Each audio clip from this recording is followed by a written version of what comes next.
Okay, in this recording, I'll try and keep it under 30 minutes. We're going to cover the presidencies of, spoiler alert, William Henry Harrison and John Tyler. The election of 1840 is pretty much where we left off last time. We'll have Martin Van Buren, the Democratic candidate, and William Henry Harrison, the Whig candidate. Among others, Henry Clay and Daniel Webster wanted William Henry Harrison to run. They figured maybe this time they'd break the Democratic grip on the presidency by picking their own hero. And of course, William Henry Harrison was the hero of the Battle of Tippecanoe way back in 1811. Now it's 1840, wow, 30 years ago. But people still remembered, and they made a big point of calling Harrison Old Tippecanoe during the campaign. And they had the slogan Tippecanoe and Tyler too. And they also called Martin Van Buren Martin Van Ruin because they blamed him pretty much unfairly for the Great Depression that started in 1837. If you wanted to blame somebody for that, you'd probably have to in part blame Andrew Jackson for abolishing the National Bank. At any rate, they're going to win. And Henry Clay and Daniel Webster think that they can probably just steer Harrison to do the things they want done. They want to reestablish the National Bank. They want to put in some tariffs to protect industry. And they think that Harrison's their guy to get this done. So he picks his cabinet, and Daniel Webster is selected to be the Secretary of State. Henry Clay stays out of that because he wants to be in a position to run for president next time around, maybe. So first step, they get a bill through Congress to abolish the independent treasury. That'll give them an excuse to start the National Bank again because the government still needs a place to put its money. So they pass this bill. Well, I'm getting ahead of myself, because we're going to have a death in the family. Let's go back. William Henry Harrison has his cabinet. And on Inauguration Day in March of 1841, in kind of drizzly, rainy weather like we're having today, he stands out in front of the American people and reads perhaps the longest inaugural address in history. Gets soaking wet, catches pneumonia, and dies about 30 days later. Short presidency, 1841 to 1841. Now we've got John Tyler as the president.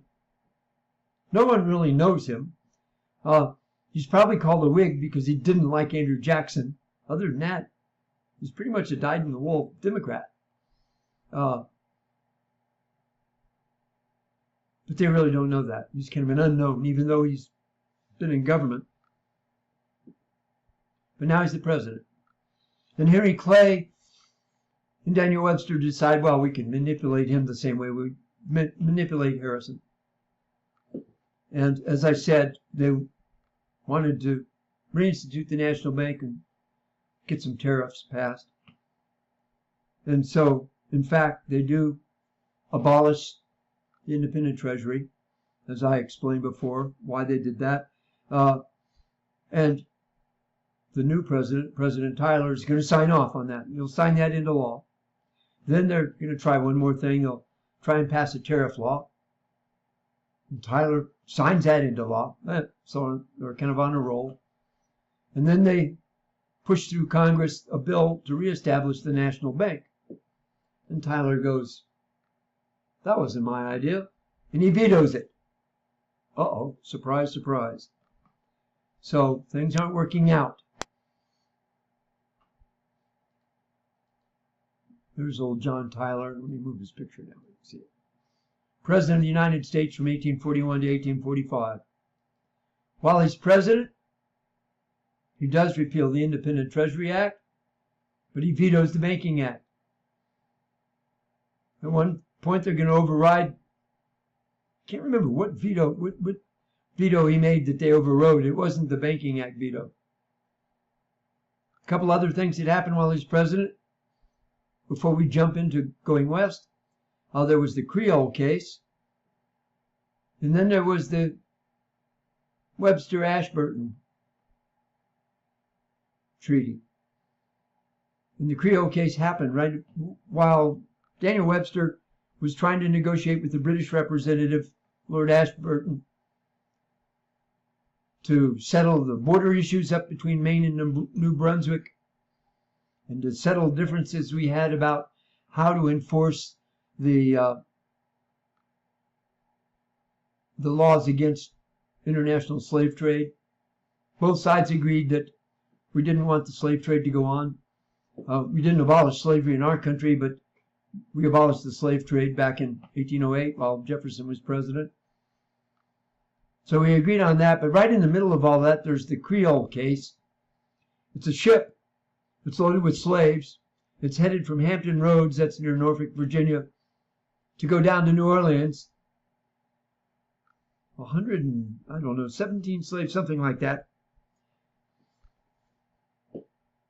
They get out in the ocean, and the slaves decide they don't want to go to New Orleans, and they don't want to be slaves. So they get rid of some of the crew. It's not really violent. There's some fighting involved, and one man is killed, and one man is pretty badly wounded. But they don't kill the captain of the ship or anything like that. But they force the crew to turn the ship and go to the Bahamas, a British possession. Well, in 1837, the British passed a law banning slavery in all of their territories.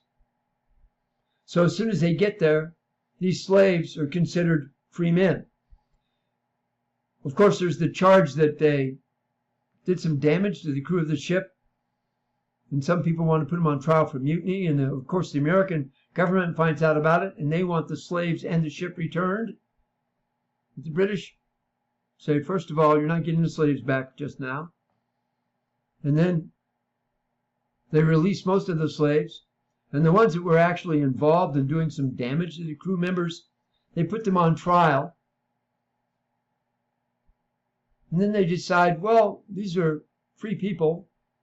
And since they're free people, they're justified in using violence to defend their freedom. And so they free them all.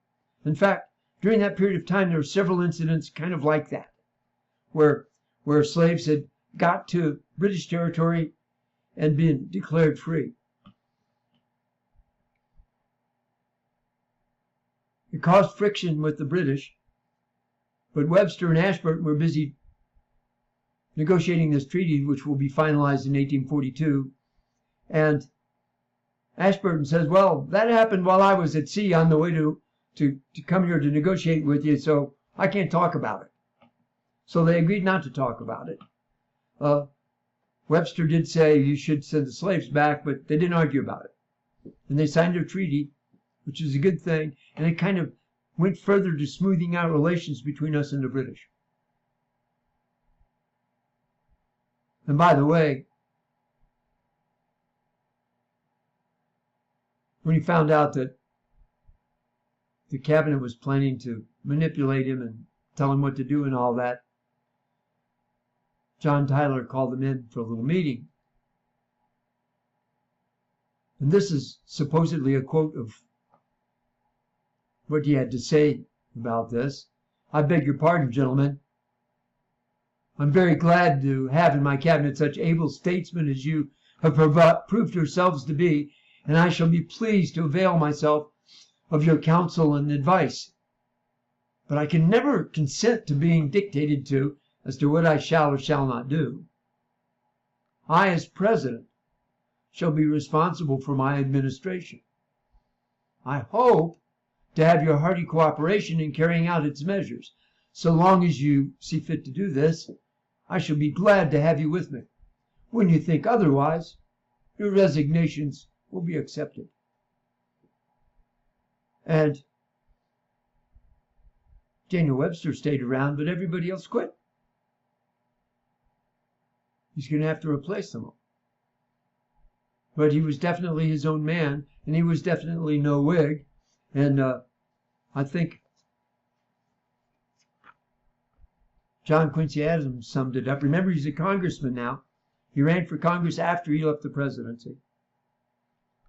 And he described John Tyler, who didn't like the American system that Henry Clay and Daniel Webster were pushing. And he was pro-states' rights. And that didn't go along with the American system either. John Quincy Adams described him, and I quote, as a political sectarian of the slave-driving Virginian Jeffersonian school, principled against all improvement, with all the interests and passions and ices of slavery rooted in his moral and political constitution. Obviously, John Quincy Adams didn't like him. But he's in the driver's seat. Interestingly, also, we didn't have a procedure for replacing a vice president, so we've got a president and no vice president. Okay, let's switch focus a little bit and talk about the concept of manifest destiny. It's neat when I can do that while I'm talking.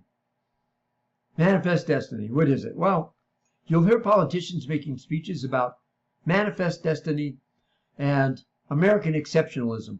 And they talk about it like it's patriotism. And we're all proud of our country. And I like to think I'm a patriot. But there's elements of manifest destiny that aren't so palatable. Let's look at it. Where did it come from? A fellow by the name of O'Sullivan, John O'Sullivan.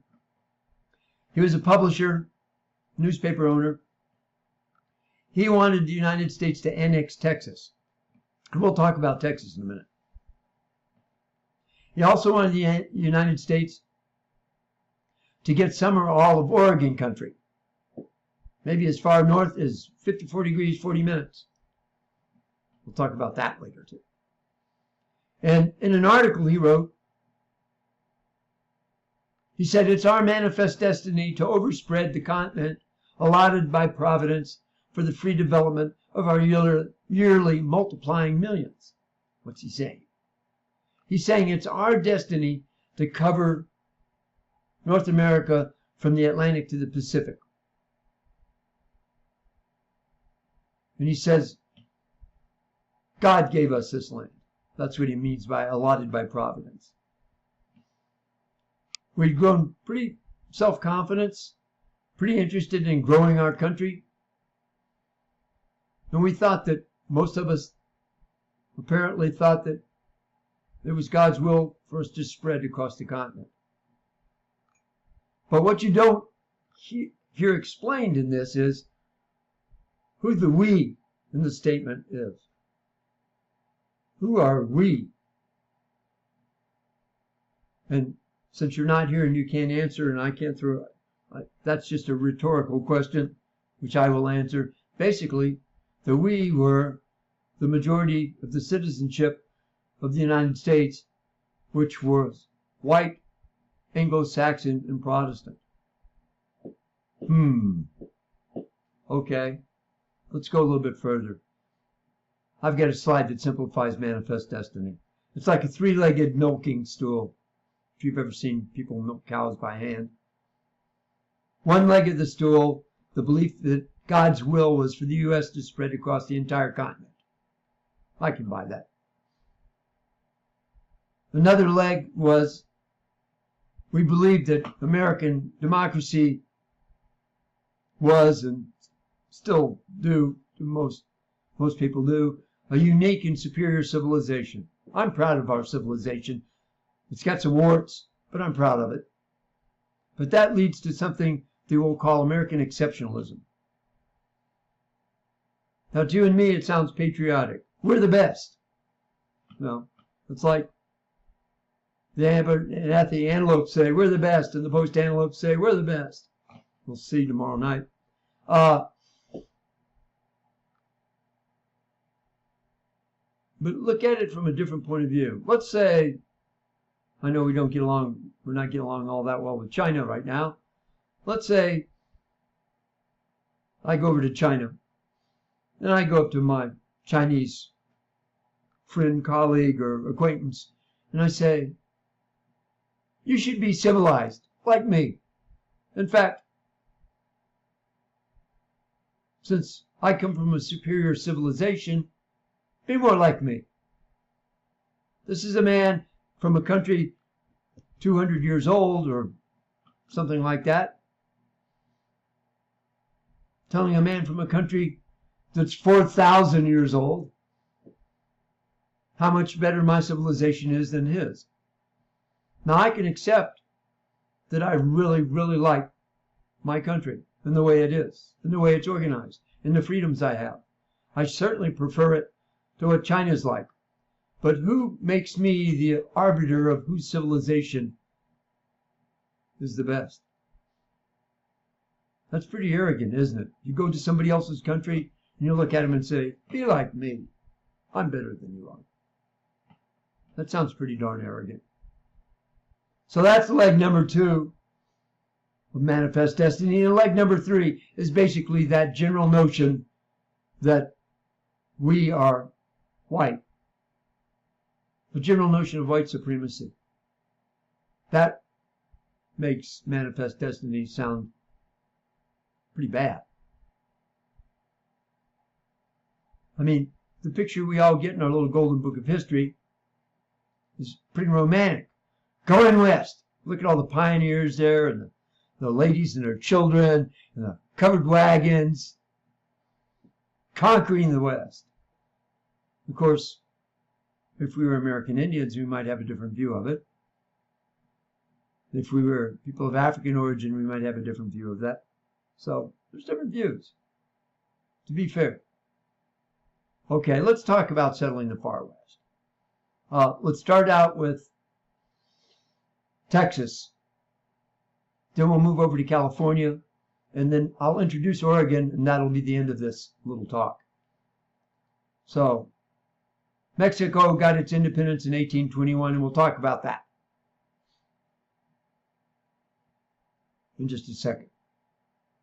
But that's what the Mexican Empire looked like, and it called itself an empire at the very beginning.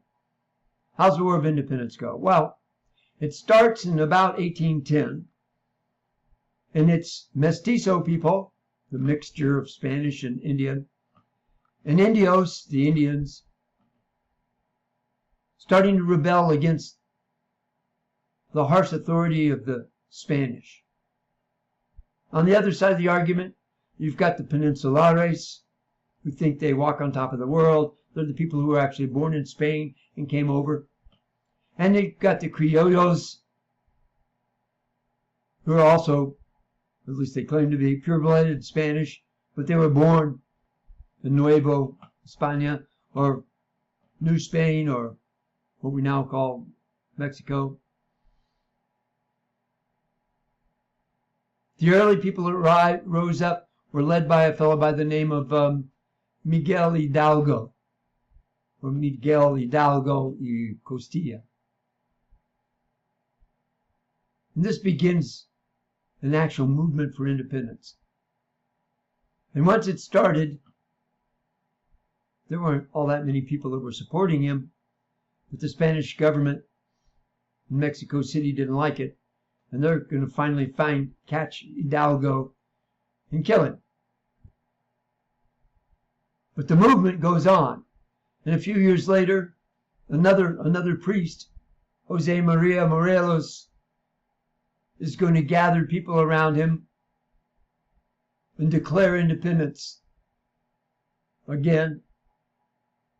And the Spanish authorities are going to send soldiers out, and eventually they're going to capture Morelos and execute him for treason.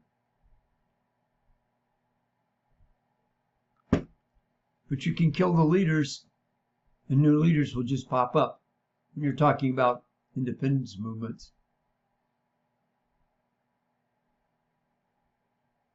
In between 1815 and 1820, there's fighting by different guerrilla bands, but two of them in particular get pretty large. One is led by Guadalupe Victoria over in Puebla, and another one's led by Vicente Guerrero in Oaxaca. Both of them had quite a few followers, and when you get up to about 1820, the Spanish authorities are really upset about that. And in December, at the end of 1820, the Viceroy of New Spain is going to send out a large army force under a royalist, a pro-royalist Criollo by the name of Agustin de Iturbide. You want to hear his whole name? Probably don't, but I'm going to tell you what his whole name is anyway. If I can find it. Where'd it go? Where'd my notes go? I can't remember it. It's too long.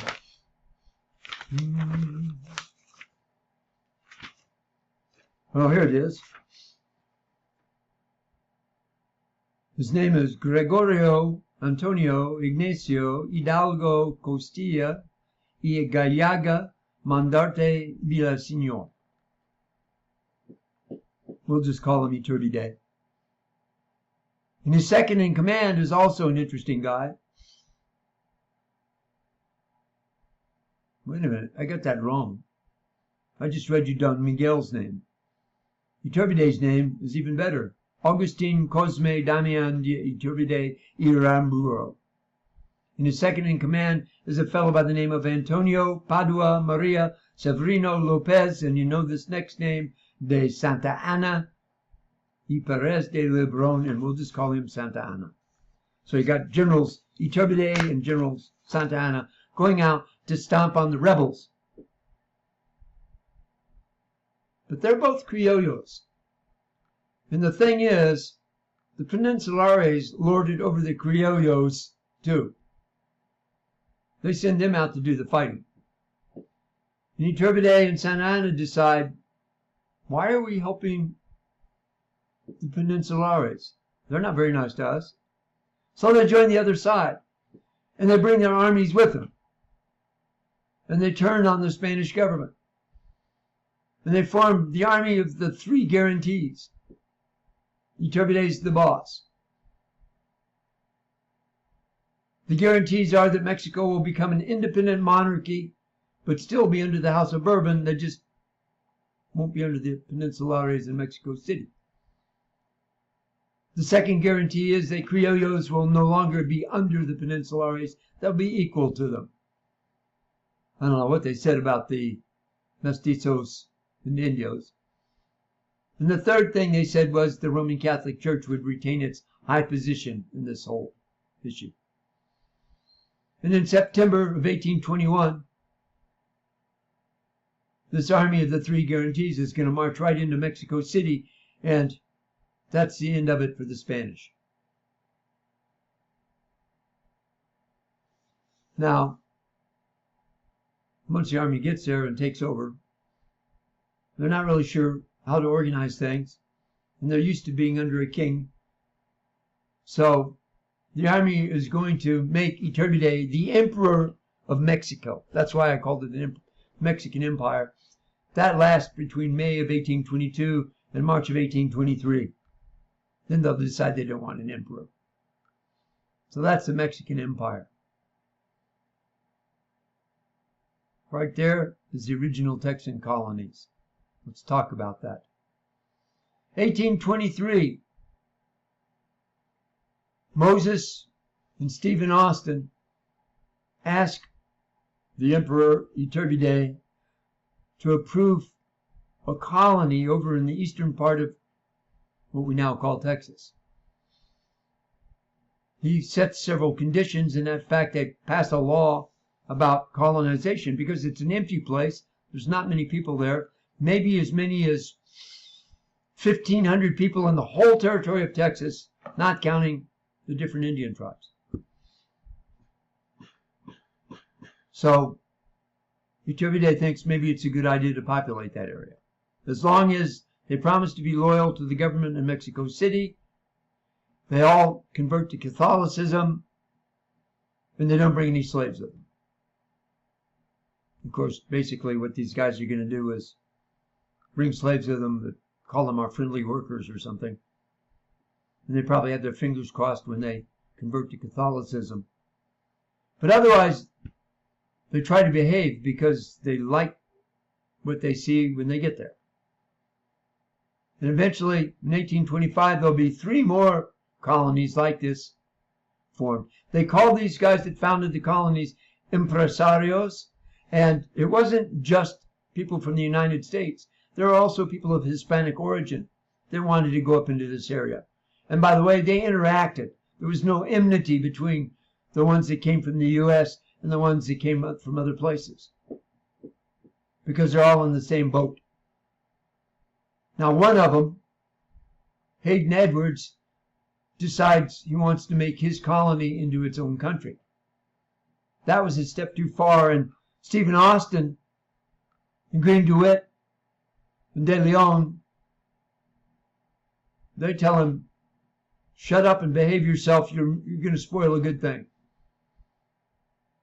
But they aren't getting a lot of help from Mexico City, and they're thinking about that a little bit. Mexico City's a long way away. And just for your information, in 1827, John Quincy Adams actually offered to buy that territory. And when he left office and Andrew Jackson became president, he was also interested in buying that area. He made a pretty decent offer. I can't remember how much, but it was in the millions.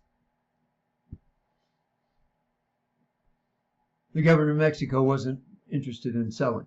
They wanted to develop that area and take advantage of the colonists there to do that. But Mexico wasn't necessarily a happy place. And if you look at this map, there's Alta California, Baja California, Sonora, Chihuahua. All these kind of dark areas there, they were all fighting the authority of Mexico City, in large part because Mexico City wasn't taking care of them, including the colonists in Texas, that they were fighting Indians and other things, and nobody was really helping them. There was some small army presence, but it wasn't very good. And then the government in Mexico City, with all these different groups unhappy, they'd already decided they don't want any more people coming from the U.S. They decided that maybe 5 years before, in fact. They were still filtering in. But basically, they passed a law ending colonization. The people who were already there, okay, but no new people. Then we get to 1832, and some Texans start talking about independence. Stephen Austin doesn't, but he would like, since the Mexican government in Mexico City isn't doing much for the Texans, he would like the Texans to be somewhat more autonomous so they can make their own decisions about things, instead of having some army guy telling them what to do. So he goes down to Mexico City to negotiate this, and instead of negotiating it, the Mexican authorities throw him in jail, and he's going to stay there for almost 2 years. Maybe a little bit more than 2 years, in fact. When he gets out, he's going back up to Texas, and his whole point of view is going to change. He says, okay, forget that cooperation with Mexico City. Let's get our independence. And they're going to start in on that in 1835. They're going to attack a Mexican fort, Fort Anahuac. They're going to formally declare their independence in March of the following year. Santa Anna is busy stomping out revolts and all these other dark-colored places. But eventually he's going to cross the Rio Grande and move into Texas. This isn't Texas history, so I'll just mention that there's a few more battles. Of course, the Alamo, the Battle of the Alamo, the massacre at Goliad, and eventually the Battle of San Jacinto, in which the Mexican army was surprised and quickly defeated. And Santa Anna was captured, and he had his arm twisted ever so slightly, and he signs a treaty giving Texas their independence. Now, the government of Mexico City says, hey, he doesn't have the authority to do that. But he was more or less the most powerful man in Mexico. And for the time being, nobody did anything about it. In fact, I think I've got a timeline here. Where is it? Yeah. Battle of the Alamo in March. Goliad Massacre in March. Battle of San Jacinto in April. And the Treaty of Velasco is signed in May. And on June 15th, the Mexican army crossed the Rio Grande going south. So Texas now is going to form its own republic. And almost immediately, they're going to ask the Godfather, who was a friend of Sam Houston's, Andrew Jackson, to admit them into the Union. And they're shocked when Andrew Jackson says, we can't do it just yet. Time's not right. Then a little bit later, they're going to ask Martin Van Buren. He's going to kind of give them a cold shoulder. And they ask John Tyler. And John Tyler also says the time's not right. Well, a lot of Whigs, even though Tyler wasn't a Whig, the Whigs were more or less running the government. They didn't want Texas in the Union. And Andrew Jackson wanted Texas in the Union, but he was afraid of one thing. I suppose you can guess what the issue is. He was afraid that there would be a fight over slavery, because he knew darn well that the Texans had slaves. And it was a really, really vast area, and they had a pretty good sized population, and he didn't want to get into that. Of course, he's not running things in the U.S. much longer than that. But he'll have an incredible influence from his plantation, the Hermitage. Okay. So, Republic of Texas from 1836 up until 1845. Now let's shift over to California really quickly. We'll talk about that, and we're going to go way back to the early days of Spanish exploration in the Americas. They didn't go way far up. I mean, several of them went pretty far north in one direction or another, and some of their ships went up the west coast, but they weren't really focused on settling coastal California. That northern part that they called Alta California. But eventually, in the 1700s, in the 1760s, the Inspector General of New Spain, he's almost as high as the Viceroy, decides to send some people up into that area because he's got information saying that the Russians were coming the other way. Not to mention the Americans up in Oregon country. The Russians were in Oregon country too. And they also had a lot of people there.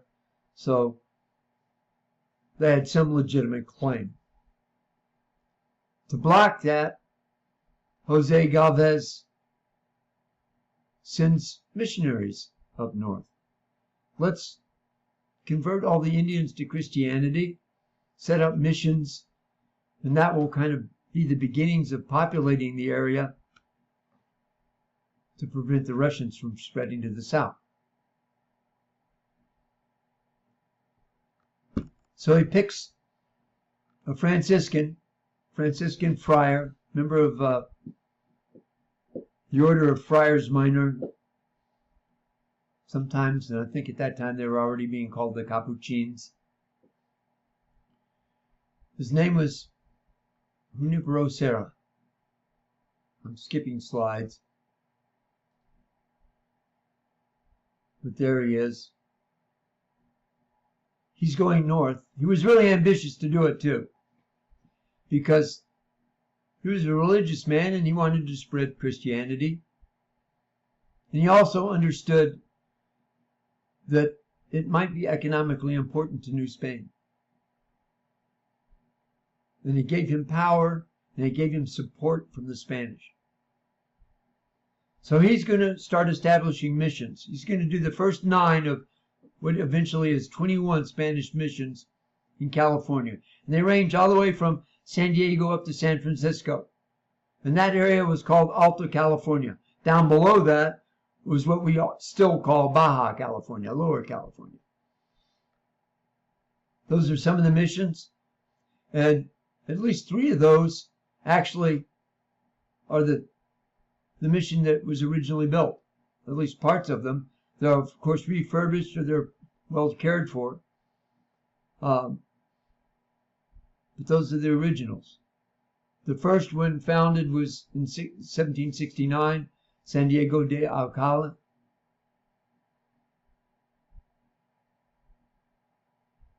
Then in 71, San Carlos Borromeo del Rio Carmelo, that's Carmel, in Carmel, California, just south of Monterey.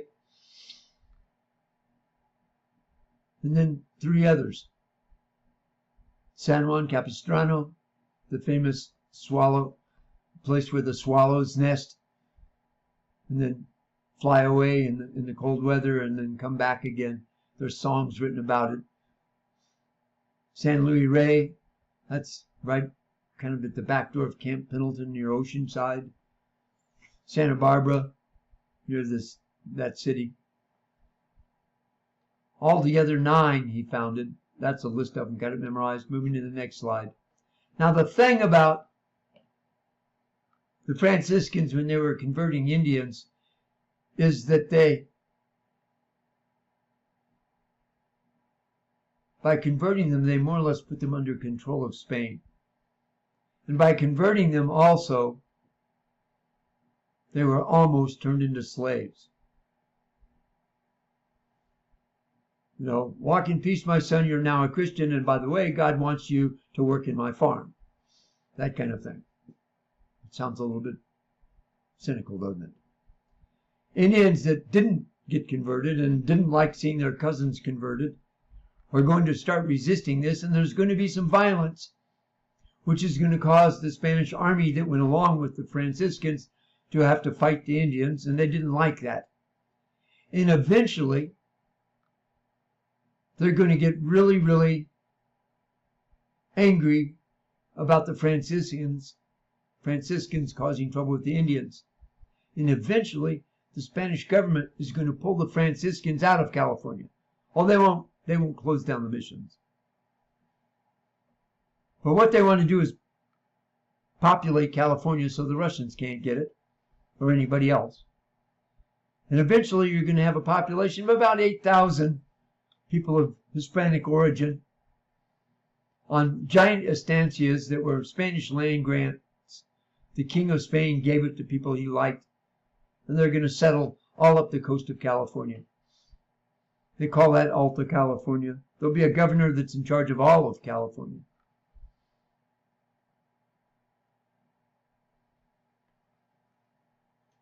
Civilian colonists, maybe 3,200 at the beginning.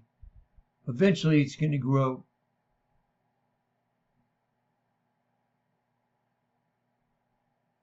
And then the Spanish also are going to establish their own fortresses there.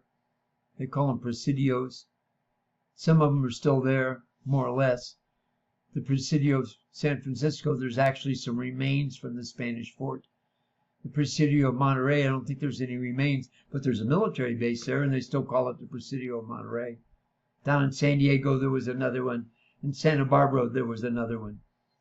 The original leader of the Spanish military there was actually the governor of the Californias. He was Gaspar de Portola de Rivera. I wanted to point out one other person that went and settled, and then we'll move away from California up to Oregon and be done with this. We've been going long enough, 39 minutes. A fellow by the name of John Augustus Sutter went to the governor of the Californias, Juan Bautista Alvarado, and applied for permission to settle along the Sacramento River. Beautiful land there. He started that in 1839 and 1848. They were clearing land to build a grist mill. They grew wheat, they grew wine grapes and things like that. And to grind the wheat, they needed a grist mill. And while they were clearing the land, they discovered gold. And within a year, everything in California is going to change. We're going to go from a population at the very most of maybe 8,000 people to a population of well under 300,000. And it's going to grow that way within 2 years. And the people are coming not only from Mexico, not only from the United States, but from Russia, from China, from England. Most of them will come by sea, but some of them will come overland. And that's where we get the term the 49ers. Okay, let's move up north a little bit. If I can. Do I have it in this PowerPoint? Hello? Let's talk about Oregon country. Do I have a map of it? Let me see if I've got one more slide. There it is. Oregon country. Remember, we had an agreement with the British about 49 degrees. You can see it on the map right there. But it only went to the Rockies. And we agreed with the British that we would kind of dually occupy Oregon country and ran what we claimed as far north as 54 degrees 40 minutes north. The British, on the other hand, claimed as far south as 42 degrees north, which also was part of that Adams-O'Neese line. But things are going to change. We'll start next time looking at the timeline of the Oregon country and move on and get up to the election of 1844 following that discussion. Thanks for your attention.